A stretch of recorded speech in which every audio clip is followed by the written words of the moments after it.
सगे मामू ने अपने ही भांजे को चंद लाख रुपए की खातर जो है वो कत्ल कर दिया है। मामू दो वजह बता रहा है, एक तो पैसे का लेन देन बता रहा है, 12-15 साल पहले की बात कर रहा है कि इसने ज़बरदस्ती मेरी बीवी से ना जना किया। इसके मामू है, उसका नाम मुनीर अहमद है और इसका खालाजाद भाई है वकास अहमद। जब उनको इंटेरोगेट किया तो उन्होंने ये कन्फेस किया जी वाकई हमारा इसके साथ एक लेन देन का झगड़ा था और हमने इसको कत्ल करके पब्बी फॉरेस्ट एरिया है उसके अंदर हमने इसकी लाश को बरी कर दिया। दुश्मनी सर लेन देन सी मेरा। कितने पैसे लेने देने सन? 3.5 लाख रुपए। मुझे इसने बताया पैसे का लेन देन सी, फिर सर मैं फोन किया इसकी लैग नाल गया वहां। किथे मारे उस पर? सर हथे को मारे दिल ते जी थे सर नाल ही खाई जैसी उदय सट का पर थोड़ी जी मिट्टी पा जड़ी। इस पर पुलिस ने बड़ी ही अच्छे अंदाज से तफ्तीश की, तो हम इंशाल्लाह कोशिश करेंगे कि कानून के मुताबिक उनको कड़ी से कड़ी सजा दी जाए।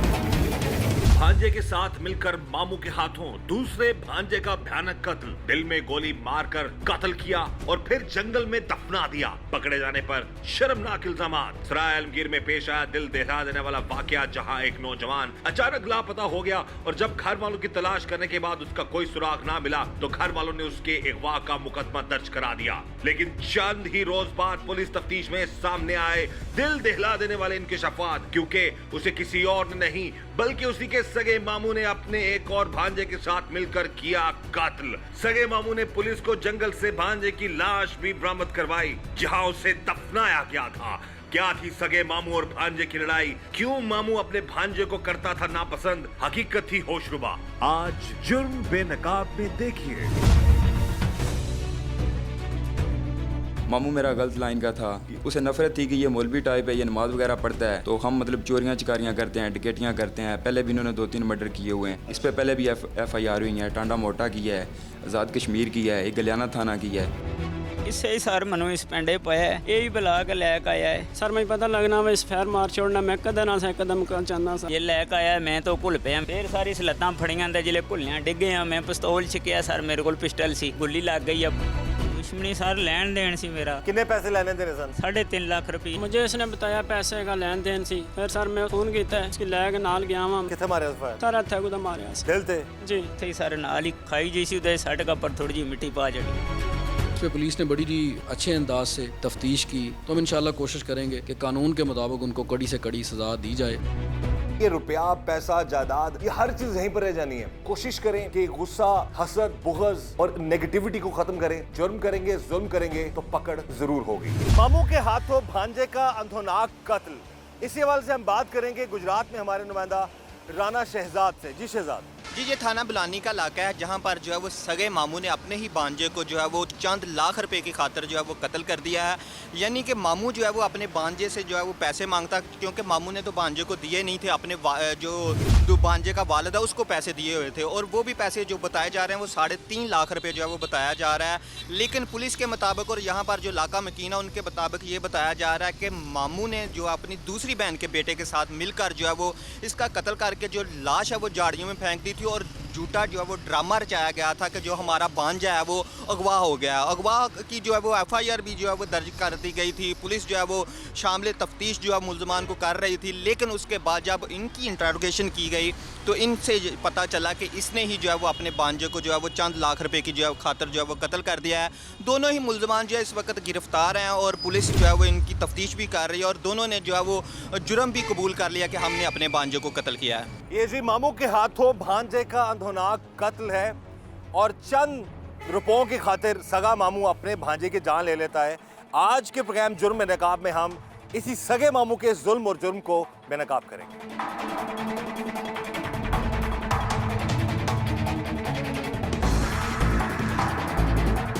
इस वक्त हमारे साथ मौजूद है जी वो मुल्जिम, वो सगा मामू जिसने अपने भांजे की जान लेने से भी गुरेज नहीं किया और बड़ा प्लान करके इस शख्स ने कत्ल किया अपने भांजे को।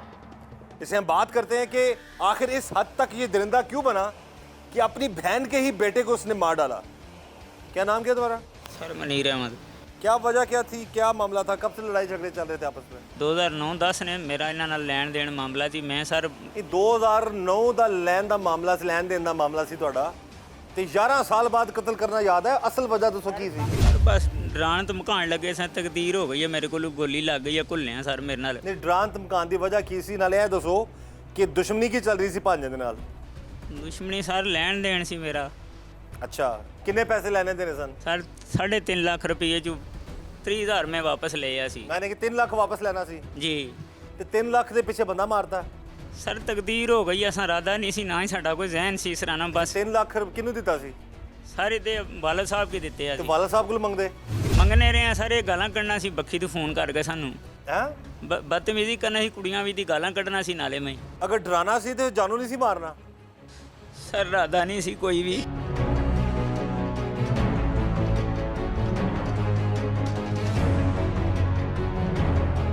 इस वक्त टीम जुर्म बेनकाब मौजूद है डीपीओ गुजरात उमर सलामत साहब के पास, और उनसे हम बात करेंगे। सराय आलमगीर के इलाके में एक कत्ल होता है नौजवान, और एफआईआर भी उसकी अगवा की दर्ज करवाई जाती है, लेकिन बाद में क्योंकि बज़ाहिर ये एक ब्लाइंड मर्डर था, और जब डीपीओ साहब के अहकामात पर पुलिस ने इस पर मज़ीद तफ्तीश की तो मामलात कुछ और निकले। उस नौजवान का सगा मामू ही कातिल निकला। इसी वाले से हम बात करेंगे डीपीओ गुजरात उमर सलामत साहब से। जी डीपीओ साहब। जी, ये एक नौजवान था, 29 साल उसकी उम्र थी, हक नवाज उसका नाम। ये इस्लामाबाद में ये मेहनत मजदूरी करता था, ऊबर टैक्सी चलाता था। ये 11/8 को अगस्त के महीने में थाने में के अंदर, थाना बुलानी हमारा है इसी सराय आलमगीर के अंदर, वहाँ पे ये रिपोर्ट हुआ कि जी इसको अगवा कर लिए, गायब हो गया। पुलिस ने रिवायती तौर पर, फौरी तौर पर इसकी जो है वो एफआईआर दर्ज कर दी, 365 सेक्शन लगा के। इसका भाई इसके अंदर कंप्लेनेंट था, मुद्दई। तफ्तीश पुलिस करती रही, लेकिन ये जब इसका कोई पता नहीं चला तो पुलिस को ये शक हुआ कि ये मामला सिंपल अगवा का नहीं है, क्योंकि कोई वजह नहीं थी, कोई मोटिव नहीं था इसके गायब होने का, इसके अगवा होने का। तो ह्यूमन इंटेलिजेंस को गैदर किया गया, टीम इसमें मैंने बनाई डीएसपी सराय आलमगीर की। जब हम आए तो उसके बाद फिर थोड़ा टेक्निकल हमने इसको, एविडेंस को हमने सामने रखा, चीज़ों को, और इसका जो मोबाइल डाटा और बाकी जो टेक्निकल डिटेल्स हैं उससे पता चला कि ये इसका जो सिरा है वो इसके अपने ही रिश्तेदारों के में मिलता है इस क्राइम का। इसके मामू है, उसका नाम मुनीर अहमद है, उसको हमने राउंड अप किया, और इसका एक खालाजाद भाई है वकास अहमद।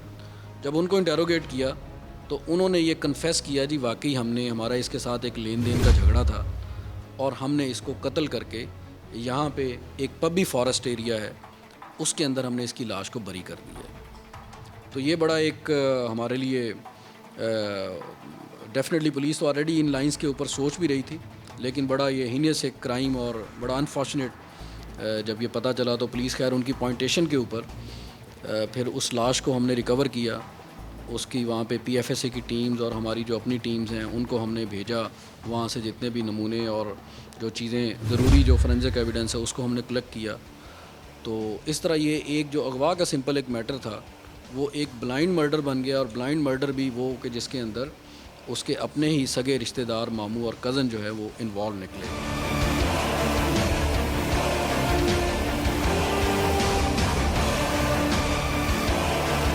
बुलाया पब्बी बुलाया रस्ते सारे साडा पिंड ही जंगल च है, रस्ते तू थोड़ा जिहा इधर बखी ते इस बला के खड़े। रोना तो ਉਹਨੂੰ ਚਾਹੀਦਾ ਜਿੱਦਾਂ ਤੁਹਾਡੀ ਭੈਣ ਨੂੰ ਰੋਣਾ ਚਾਹੀਦਾ, ਜਿਹੜਾ ਵਿਚਾਰਾ ਭਾਂਜਾ ਨੂੰ ਰੋਣਾ ਚਾਹੀਦਾ ਜਿਹਨੂੰ मारता है, मार के दफना भी देता ਸੀ। इसने मुझे गलत गाइड करना शुरू कर दिया। मुझे कहता है कि हमारे साथ फ़लाँ ज़्यादती कर सकता है, फ़लाँ ऐसा कर सकता है, उसे एजेंसी ले जा सकती है, कोई लड़की का मामला हो सकता है।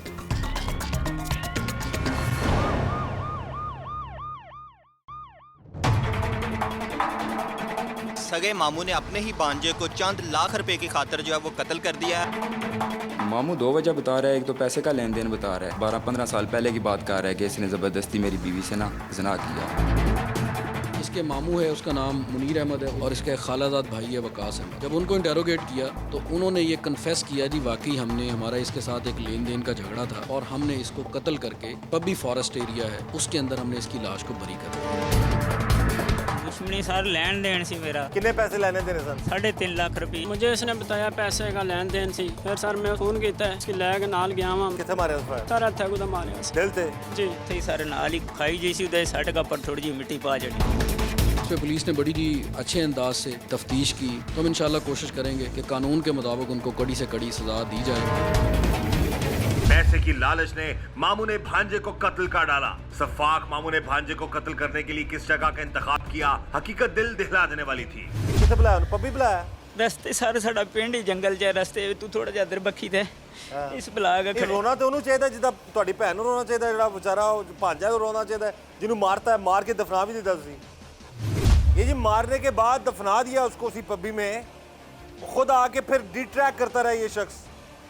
भांजे ने बताया जी खुद आके मैं बताता हूँ पुलिस ले गई होगी, यानी उसको पुलिस उठा के ले गई होगी, या कोई लड़की का मामला लगता है, कुछ इस तरह का इस तरह के बहाने करते रहने आगे थे। या तो उस टाइम एक सेकंड वास्ते भी शर्म नहीं आई कि मैं थोड़ा लिहाज नहीं आया कि मेरा भांजा सर बहुत ज्यादा नहीं, और मारने तो बाद जो फड़ेंगे ता है ना, पहले भी शर्म सी बस नहीं कत्ल नहीं सी करना चाहिए था ना। ना हो गया शर्मा वापस आ जाएगा वो। नहीं हमें लगा सर अच्छा फिर किस तरह?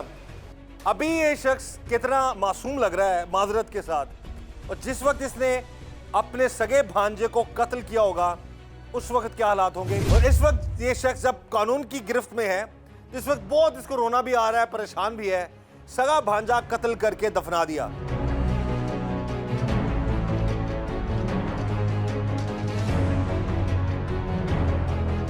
मामू के हाथों भांजे का अंधोनाक कत्ल।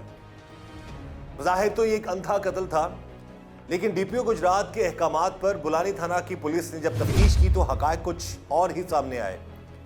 मामू ने बड़ी बेदर्दी से अपने सगे भांजे की जान ले ली। इस वक्त हमारे साथ मौजूद हैं इस केस के मुद्दई, मकतूल के भाई। उनसे हम बात करते हैं कि क्या वजूहात थी, किस बिना पर इनके मामू इन्हीं के भाई के जान के दुश्मन बन गए। सबसे पहले भाई हमें बड़ा अफसोस है, अल्लाह ताला आपको सब्र दे। तो क्या मसला था भाई, कब गायब हुआ, कब आपको पता चला कि कातिल कोई और नहीं मामू है आपके? बिस्मिल्लाहिर्रहमानिर्रहीम। मेरा भाई 8 अगस्त को घर से गया बाल कटवाने के लिए, तो रात तकरीबन 9 बजे तक इंतज़ार में थे कि अभी आता है भाई, अभी आ जाता है। लेकिन जब मैंने कॉल की तो भाई का मोबाइल ऑफ था। तो मुझे बहुत टेंशन हुई। मैं इसी कोशिश में पूरी रात मेरी ऐसे ही गुजर गई, नंबर ट्राई करते करते। तो जब सुबह दूसरे दिन पता चला कि 9 बजे पुलिस ने मोटरसाइकिल रिसीव की है दंदीदारा बाज़ार से, फिर मुझे और ज़्यादा टेंशन हो गई कि भाई कहाँ चला गया है, उसका भाई किधर खड़ा है। तो बस इसी तरह हम उसे ढूंढते रहे। तो अल्लाह पाक का खास फजलो करम हुआ कि हमें कुछ इन्फॉर्मेशन मिली, पुलिस ने हमारे साथ बहुत तावन किया। तो मोबाइल डेटे वगैरह उनके निकलवाए। शक के तौर पे ना हमें उन पे शक था, और वो शक भी काफ़ी दिनों बाद जब उनकी बातों से मुझे लगा कि इन्होंने ऐसा कुछ किया हुआ है। पहले तो 2 4 5 दिन वो हमारे घर आते हैं हमसे। कौन आता है? मामू मेरा आता है, यही मुनीर आ रहा है। तो इसने मुझे गलत गाइड करना शुरू कर दिया। मुझे कहता है कि हमारे साथ फ़लाँ ज़्यादती कर सकता है, फ़लाँ ऐसा कर सकता है, उसे एजेंसी ले जा सकती है, कोई लड़की का मामला हो सकता है। तो मुझे समझ नहीं आई इसकी। तो काफ़ी दिनों बाद जाके जब पुलिस ने हक नवाज का मोबाइल डेटा सबसे पहले ट्रेस किया, तो उसमें मेरे इसी कज़न वकास की ना लास्ट कॉल थी। तो मुझे फिर भी यकीन नहीं हुआ कि मेरा कज़न ऐसा कर सकता है।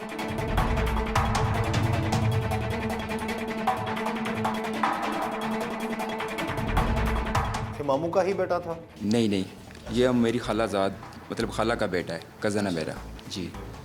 तो पुलिस ने इस दौरान मुझसे 2-3 दफ़ा पूछा कि ये लास्ट कॉल है इसके बारे में। तो मैंने कहा ये हमारा कज़न है, ही रिश्तेदारी के तौर पे इसने लास्ट कॉल की है, ऐसा तो कोई मामला नहीं है। उसके बाद मज़ीद इन्होंने 27 अगस्त को दोबारा मेरे भाई का मोबाइल और सिम दोनों यूज़ की। दोबारा जब हमने पुलिस के तौर पे डेटा निकलवाया तो दोबारा मंडी बावलदीन की लोकेशन आई, इन्होंने वहाँ से मोबाइल यूज़ किया।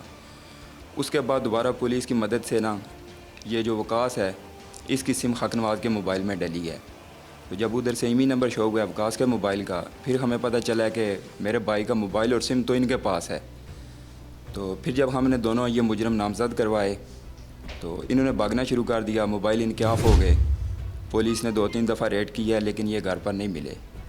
तो फिर पुलिस ने बहुत कोशिश के बावजूद पब्बी से जाके इनको पकड़ा। उसके बाद पुलिस ने अपनी तरफ से पूरी तफ्तीश वगैरह की, तो इन्होंने ये इतराफ़ कर लिया कि इन्होंने मतलब मेरे भाई का मर्डर किया है। तो मुझे तब भी यकीन नहीं आ रहा था कि मेरा मामू इतनी नीच हरकत कर सकता है, इतना गिरा हुआ हो सकता है, मेरा कज़न इस हद तक जा सकता है। लेकिन जब लाश भाई की मेरे सामने आ गई तब तो फिर मेरे जहन में भी यही बात आ गई ना कि मेरा भाई तो बेकसूर था। मतलब अगर मेरे भाई का इनके साथ कोई तनाज़ा था, कोई मसला था इस तरह का, तो हमें पहले दिन से पता होता कि ये हमारे मुजरम है। मुझे तो अभी तक इनकी कोई वजह नहीं मालूम हो रही कि किस भाई वजह से आपसे बड़े थे या छोटे थे? जी मुझसे बड़ा था मेरा भाई। शादीशुदा था? नवाज जी तकरीबन 7-8 साल पहले शादी हुई थी भाई की, तो बस उनकी आपस में मियाँ बीवी की नाराज़गी की वजह से ना डिवोर्स हो गई। बच्चे नहीं थे भाई के।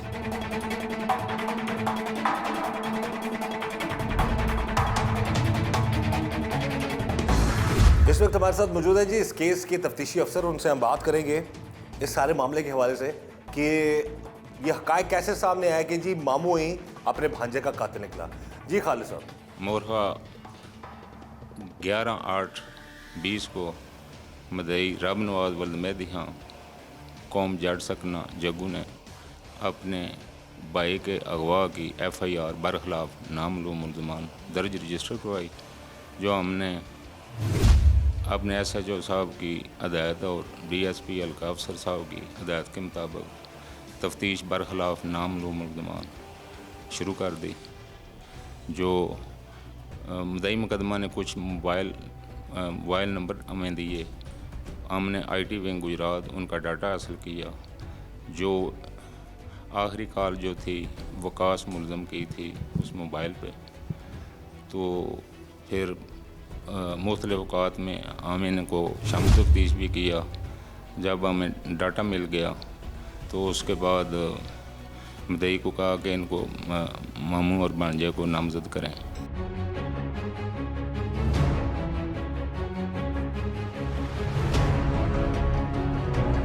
जब मुद्दई मुकदमा ने नामज़द को मुल्ज़मान को नामज़द कर लिया, तो हमने 6/9 को फिर SHO साहब की ज़ेर निगरानी मुल्ज़मान पर पब्बी रेड किया और मुल्ज़मान को हस्ब ज़ाब्ता गिरफ़्तार करके इंटरोगेशन की, जिन्होंने दौरान इंटरोगेशन इंकशाफ किया कि हमने अपने भांजे का मुल्ज़म मनीर है, मनीर वल्द मियाँ हाँ किनारे का रहने वाला, और दूसरा मुल्ज़म वकास वल्द मगदू हाँ ये जग्गू का रहने वाला है।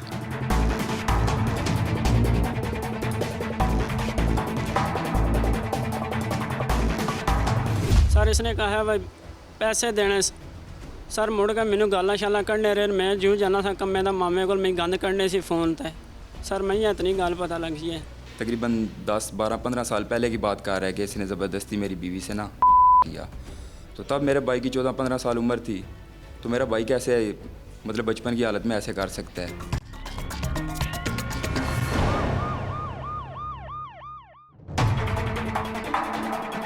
सगे मामू ने अपने ही भांजे को चंद लाख रुपए की खातिर जो है वो कत्ल कर दिया है। मामू 2 वजह बता रहा है, एक तो पैसे का लेन देन बता रहा है। 12-15 साल पहले की बात कर रहा है कि इसने ज़बरदस्ती मेरी बीवी से ना ज़िना किया। इसके मामू है, उसका नाम मुनीर अहमद है, और इसका खालाजाद भाई है वकास अहमद। जब उनको इंटेरोगेट किया तो उन्होंने ये कन्फेस किया जी वाकई हमारा इसके साथ एक लेन देन का झगड़ा था और हमने इसको कत्ल करके पब्बी फॉरेस्ट एरिया है उसके अंदर हमने इसकी लाश को बरी कर दिया। दुश्मनी सर लेन देन सी मेरा कितने पैसे लेने देने सर? 3.5 लाख रुपये। मुझे इसने बताया पैसे का लेन देन सी, फिर सर मैं फ़ोन किया इसकी लैग नाल गया वहाँ कितने मारे उस पर? सर हत्या को मारे दिल थे जी थे सर नाल ही खाई जैसी उदय सट का पर थोड़ी जी मिट्टी पा जड़ी। इस पर पुलिस ने बड़ी ही अच्छे अंदाज से तफ्तीश की, तो हम इंशाल्लाह कोशिश करेंगे कि कानून के मुताबिक उनको कड़ी से कड़ी सज़ा दी जाए। दरिंदा सिफत मामू जिसने भांजे को कत्ल करने के बाद उसे जंगल में ही दफना दिया, पकड़े जाने पर बेचारगी का ड्रामा रचा रहा था और फिर उसने कत्ल का सारा बलबा कत्ल में शामिल दूसरे भांजे पर डाल दिया। लेकिन इस भांजे ने उसके झूठ फरेब और दरिंदगी को बेनकाब कर दिया। इस जालिम मामू ने अपने भांजे का कैसे कत्ल किया, हकीकत दिल दहला देने वाली थी। इसका क्या किरदार है पूरे कत्ल में? इससे ही सर मनु इस पेंडे पाया है, यही बुला के लैक आया है। नहीं पेंडे क्यों पाया नहीं? ਇਹਨੇ क्यों ਇਹਦਾ ਮਕਸਦ ਕੀ ਸੀ ਕਤਲ ਕਰਵਾਉਣ ਦਾ? ਕੀ ਲੱਗਦਾ ਤੁਹਾਡਾ? सर ये भी मेरा भांजा है, जेड़ा मेरे को नुकसान होया वो भी मेरा भांजा सी अच्छा जी। क्यों मरवाया जी? ये तो कह रहे सारा कत्ल ही तुमने करवाया, तुम कातिल हो। सर असल गल दस, ਇਹਦਾ कसूर है तेरा कसूर है? सर मुझे इसने कोई बात नहीं बताई आप बताओ कसूर किसका है इसका? ये तो कह रहा है जी तुमने करवाया कत्ल, सारा कसूर ही तुम्हारा। सर मुझे इसने बताया पैसे का लेन देन सी, सर मैं इसके साथ काम के जो मिस्त्री लवाए सी सर। अच्छा सर मिस्त्री लवाए में मजदूरी करना था भैया।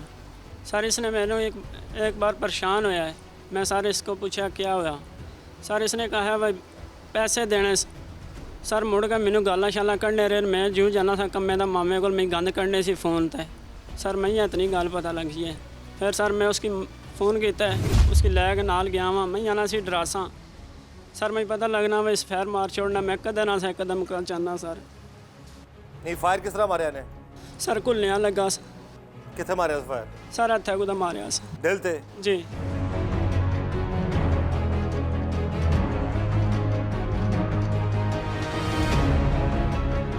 ते पिस्तौल क्यों लेके गया ये सर इस गले ना मैं नहीं सी पता भाई इसका रूप पिस्तौल आना है नहीं आप ये कह रहे हैं जी सारा कसूर ही इसका है वो कह रहा है मुझे पता ही नहीं है कत्ल मेरा तो मुझे पता ही नहीं था आपके पास पिस्तौल है बस सर इसे मेरा जहन खराब किया गा ना क्या क्या के दिन खराब किया की कर रहे हैं मारने हैं गाल मुक जाएगी नहीं सर मारने ना राधा दोवां ना नहीं सी अच्छा इस अगा लियावने अस बुला के थोड़ा डराने छुड़ने अस अच्छा चंड दफा करने अस हम्म भैया सुबह भी मैं फ़ोन किया था ना मामिया नहीं जानने छोड़ना तू तो मैं मेरे लगे भी जातियाँ 2-3 हुई ने फिर मेरिया मैं ही गालां कढ़ना बच्चियां भी दी लैक आया इसकी थोड़ा डराने धमकाने जे लैक आया मैं तो घुल पाया मेरा उस साह बंद किया घाटे तो इसकी फिर मैं गाल कड्डी मैं मार छोड़ लगा फिर रलेगा फिर सारी लत्तां फड़ियां ते जिले घुलियां डिगे मैं पिस्तौल छिकिया सर मेरे को पिस्टल सी वो जनाब भी गोली लग गई है पता नहीं इत्थे लगी है इत्थे सारे इत्थे जी किते लगी है कत्ल करता ना सर हो गया ना सर वापस नहीं आ ये तो सकता 3 लाख रुपया दे के या 3 लाख दे के या 3 करोड़ दे के भी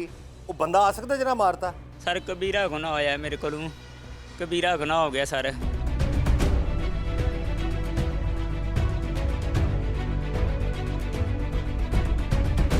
ये नाजरीन बचे इस वक्त से मेरा मकसद अपना जुर्म बेनकाब प्रोग्राम करने का सिर्फ इन लोगों के इंटरव्यू करना नहीं आप लोगों को दिखाना नहीं होता मकसद सिर्फ इस प्रोग्राम का ये है कि इन हालात से बचें हर खानदान में दोस्तों में फैमिलीज में लड़ाई झगड़े तनाज़ात होते हैं गुस्सा भी आता है लड़ाई झगड़े भी होते हैं लेकिन इस हद तक नहीं जाना चाहिए जिससे वापसी मुमकिन ना हो सके इस शख्स ने अपना सगा भांजा अपने ही एक और भांजे के साथ मिलकर कत्ल कर दिया डराने धमकाने की नौबत नहीं आनी चाहिए थी इसको अगर इसके पास पिस्टल था तो नहीं लेके जाना चाहिए था वो गालियां दे रहा था तो उसके अलावा और मामलात हो सकते थे अगर कोई किसी को गाली देता है या बदकलामी करता है तो उसका मतलब ये नहीं है कि उसको कत्ल कर दे लेकिन इन दोनों ने मिलकर उस शख्स की जान ले ली अच्छा कत्ल करके फिर उस तो बाद अगर गलती हो गई सी या हादसा हो गया सी फिर वो छुपाना की मकसद थी फिर सर डरने मारे हाँ? डरने मारे सर छुपाया यानी कि फड़े गए तो डर गए ना फड़े जाओ तो काम चलता रहेगा ये तो गुजरात पुलिस डीपीओ गुजरात और ये बुलानी इलाके की जो पुलिस है इन्होंने बड़ी अच्छी कार्रवाई की कि कातिल को पकड़ लिया अंधा कत्ल था ये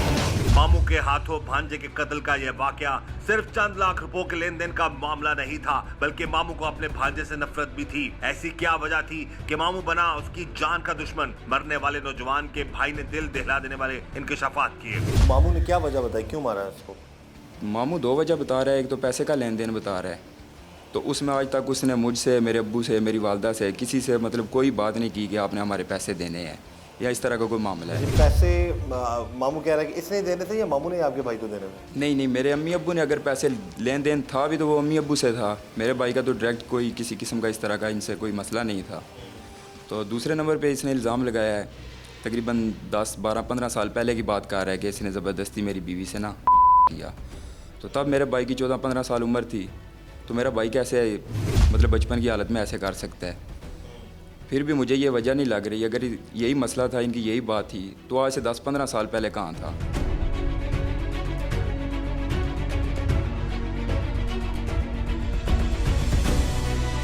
कत्ल इन्होंने कहाँ जाके किया ले जाके कत्ल तो जहाँ लाश हमें मिली है वहीं बता रहे थे कि हमने इधर ही कत्ल किया है इधर ही मतलब गोली मार के कत्ल किया है ये तो डॉक्टर की रिपोर्ट खाला का बेटा बीच में क्यों शामिल हो गया खाला के बेटा जो है ना मतलब मामू से मेरा ये भाई जो है ना ये तकरीबन नमाजी परहेज़ी आदमी था मामू मेरा गलत लाइन का था उसका इसके साथ बिल्कुल कभी आज तक मोबाइल पे भी कोई रब्ता नहीं हुआ अगर आमने सामने आ जाते हैं ना तो वो मेरे भाई को नहीं बुलाता था अगर मेरे भाई ने सलाम किया भी है ना तो वो जवाब नहीं देता था आगे से मुंह दूसरी साइड पे कर लेता था क्योंकि मेरा भाई उसे नफ़रत थी कि ये मौलवी टाइप है, ये नमाज वगैरह पढ़ता है, तो हम मतलब चोरियाँ चकारियाँ करते हैं, डकैतियाँ करते हैं। पहले भी इन्होंने 2-3 मर्डर किए हुए हैं। डकैतियाँ कौन करता है, मामू आपका? या जी मेरा मामू। इस पे पहले भी FIR हुई है, टांडा मोटा की है, आज़ाद कश्मीर की है, एक गलियाना थाना की है।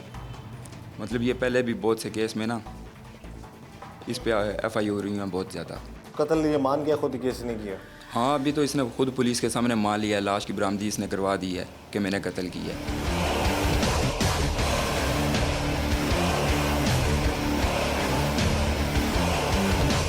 इन्होंने क्या बताया कि क्यों मारा हमने, क्यों कत्ल किया?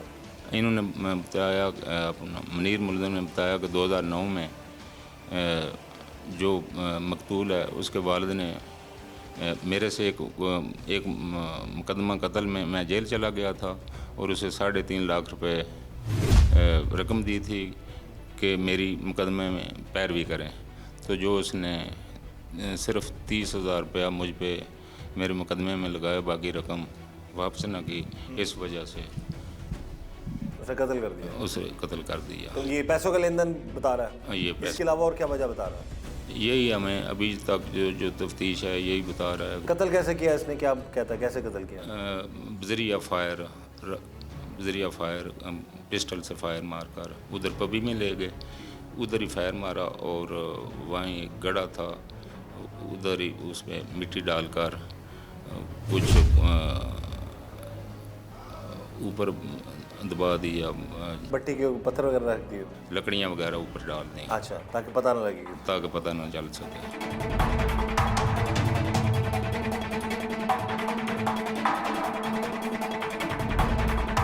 कि नाज़रीन, जैसा कि इस केस के जो इन्वेस्टिगेशन ऑफिसर उन्होंने बता दिया कि मामू ही कातिल था और पब्बी के इलाके में यहाँ पर एक जंगल है, वो पहाड़ी सिलसिला एक बनता है, वहाँ पे जाके उन्होंने फायर किया और उसको कत्ल करने के बाद उसकी लाश वहीं पर ही दफना दी।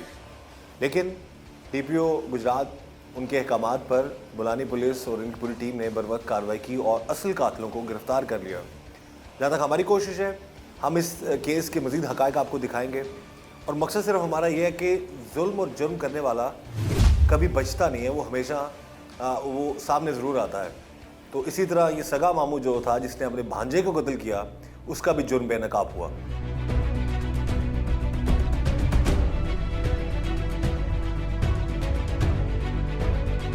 सर जिथे लड़े हम भंडी हुई है साड़ी, उत्थे ही सारे नाल ही खाई जी सी, उधर सड़क पर थोड़ी जी मिट्टी पा चढ़ी अच्छा, जी।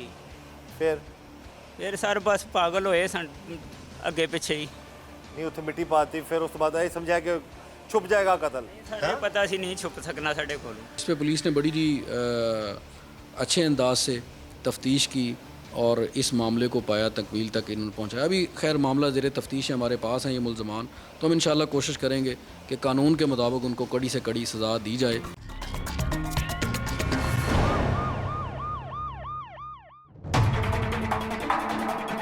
सगे मामू ने अपने ही भांजे को चंद लाख रुपए की खातर जो है वो कत्ल कर दिया है।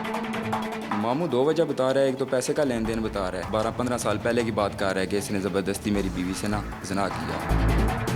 इसके मामू है, उसका नाम मुनीर अहमद है और इसका एक खालाजाद भाई है वकास अहमद। जब उनको इंटेरोगेट किया तो उन्होंने ये कन्फेस किया जी वाकई हमारा इसके साथ एक लेन देन का झगड़ा था और हमने इसको कत्ल करके पब्बी फॉरेस्ट एरिया है उसके अंदर हमने इसकी लाश को बरी कर दिया। दुश्मनी सर लेन देन सी मेरा। कितने पैसे लेने देने सर? 3.5 लाख रुपये। मुझे इसने बताया पैसे का लेन देन सी, फिर सर मैं फोन किया इसकी लैग नाल गया वहाँ कितने मारे उस पर? सर हत्या को मारे दिल थे जी। उत्थे ही सारे नाल ही खाई जी सी, उधर सड़क पर थोड़ी जी मिट्टी पा चढ़ी। इस पर पुलिस ने बड़ी जी अच्छे अंदाज से तफ्तीश की, तो हम इंशाल्लाह कोशिश करेंगे कि कानून के मुताबिक उनको कड़ी से कड़ी सज़ा दी जाए। भांजे को बहाने से बुलाकर दिल में गोली मारने के बाद मामू ने दूसरे भांजे के साथ मिलकर लाश को कैसे ठिकाने लगाया और अपने गुनाह को छुपाने की कोशिश कैसे की, हकीकत होशरुबा थी। लाश को ठिकाने किस तरह लाया? फिर सर जिथे लड़े हम भंडी हुई है साड़ी, उत्थे ही सारे नाल ही खाई जी सी, उधर सड़क पर थोड़ी जी मिट्टी पा चढ़ी अच्छा, जी। फिर सर बस पागल होए सन अगे पिछे ही नहीं, उत्थे मिट्टी पाती, फिर उस बाद ये समझा कि छुप जाएगा कत्ल। साढ़े पता सी नहीं छुप सकना साढ़े को। फिर नसदे क्यों रहे? फिर आप पेश हो जाता। सर बस नसे रहे हैं सर। यानी कि हुण माफी नहीं चाहिए, सजा चाहिए ਤੁਹਾਨੂੰ? सजा चाहिए नहीं है सर। फांसी? फांसी सर चाहिए नहीं, अल्लाह वास्ते मैं माफ़ी नहीं मंगनी, मैं जज साहब अगे वाले जुर्म करना है, ठीक है। मैं आपको खुद सजा लेनी है, मैं मेरे को गुनाह हो गया बड़ा बड़ा, बस मेरी गलती है सर जी। ਹੁਣ 3 ਲੱਖ ਜ਼ਿਆਦਾ ਪਿਆਰਾ ਹੈ ਕਿ ਭਾਂਜਾ ਪਿਆਰਾ ਹੈ? मेरे बच्चे भी मर जान, मैं भी मर जा, इन्ना की तो नहीं लभना सर जी, मैं सजा मौत लेनी है सर। जज ਬੱਚਿਆਂ ਦਾ साहब ਕੀ ਕਸੂਰ ਹੈ? ਬੱਚਿਆਂ ਨੂੰ ਤਾਂ ਨਾ ਮਾਰੋ। सर जी बस तकदीर ये नाज़रीन इस वक्त से बचें। हमारा सिर्फ यही नाज़रीन से ये गुजारिश है, गुस्सा, हसद, कीना, बुग़्ज़, इन मामलात से अपने आप को बचाएं। गुस्से में किया गया कोई भी फैसला दुरुस्त नहीं होता। ये शख्स इस वक्त अभी फॉर द टाइम बिंग अभी तो ये कह रहे जी मैं सजा का मुस्तहिक हूं, मुझे मरना चाहिए, मुझे सजा मिलनी चाहिए, लेकिन वो जो जिसकी जान चली गई वो वापस नहीं आ सकता। इस पछतावे से हम आपको बचाना चाहते हैं, इस तरह के मामलात से हम आपको बचाना चाहते हैं। खुदा रा अपने ऊपर भी रहम करें और दूसरों के साथ भी रहम करें।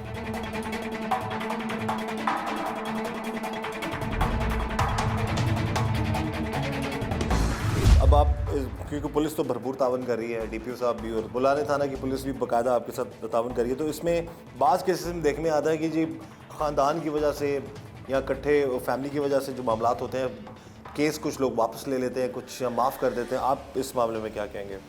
मैं तो यही कहूँगा कि मुझे इंसाफ मिलना चाहिए, तो इसमें तो कोई गुंजाइश नहीं है। अगर सके भांजे के साथ ये इस तरह की हरकत कर सकते हैं तो फिर और लोग तो और रह गए ना।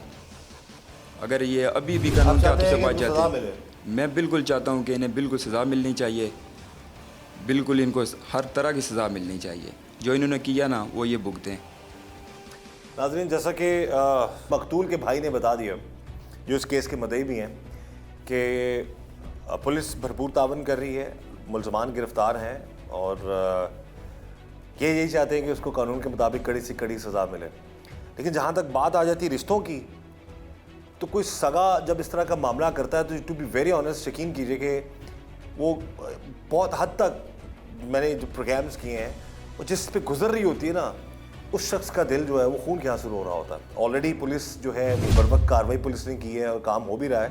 हमारी भी यही कोशिश है कि इस मजलूम ख़ानदान को इंसाफ मिले और जो कातिल है, जो अपने भांजे का कातिल है, उसको कानून के मुताबिक ज़रूर इस सज़ा का सामना करना चाहिए।